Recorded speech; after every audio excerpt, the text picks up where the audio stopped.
Ноғай халк ертегі. Төреші яз. Бір ауылда ағалы інілі екі қардаш яшағанлар. Олардың кішкейі әкімлерден болған. Халқа төре етіп тұрған. Иконы қалған ауыр құлықлардың барысыны де өзі етіп жүрген. Күндердің бір күнінде ағасының еткен бір құлығы інісіне ярамайды. Ол оны сен етесің дегенде ағасы: ергесің сен, тісің қайрақ, тілің байрақ болып, тынышыңа жүресің. Егер менің еткенімді етсең, білер едің деп ашуланады. Сонда інісі: әше, менің құлығым тыныш болатаған болса, кел ауыстырсаяқ, сен менің құлығымды, мен сенің құлығыңды етейім дейді. Икон қардашы төрешілік етіп баслайды. Бір күн бұға екі егіт келіп, төре етуін тілейділер. Олар екеуі бір киікті өлтіріп таласады екендер. Төреші құлықтың қалай болғанын сұрайды. Бірісі айтады: мен киікті басына соғып йықтым. Екіншісі: мен арт тұяғыман құлағына соғып йықтым дейді ол.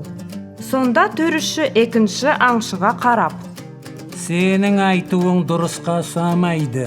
Арт аяқпан құлаққа бірден тигізген қайда бар?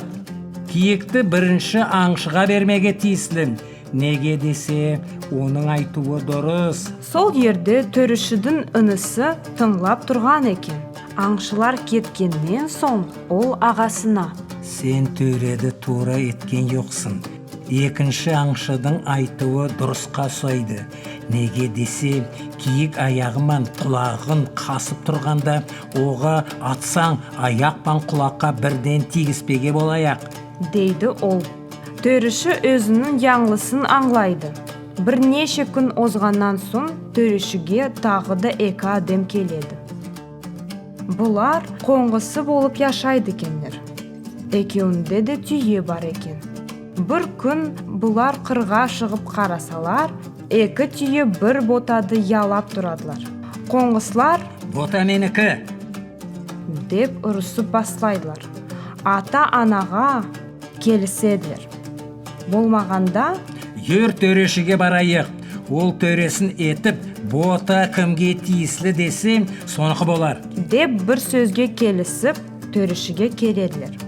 Төреші екі түйеге қарайды да, бірісіне қолыман көрсетіп: мына түйедің іші түскен, бота оныкі болаяқ дейді ол. Соңда бұлардың тыңлап тұрған төрешідің інісі ағасына: айып етпе ағам, сенің төрең біраз тура туыл. Менімше бұлай етпе керек. Бір икон қайық ясап, екеуіңіз де мына ботады алып, қайыққа олтырып кетіңіз. Шынты анасы болған түйе сіздің артыңыздан суға түсер. Анасы болмаған түйе су бойында юырып жүрер дейді ол. Мұны тыңлап тұрған екі қоңғысы: міне бұл шынты төре. Төріңе бек разымыз деп кетеділер. Икон қардашы өзінің төре болып құлық ете албағанын біліп тұрып кетеді.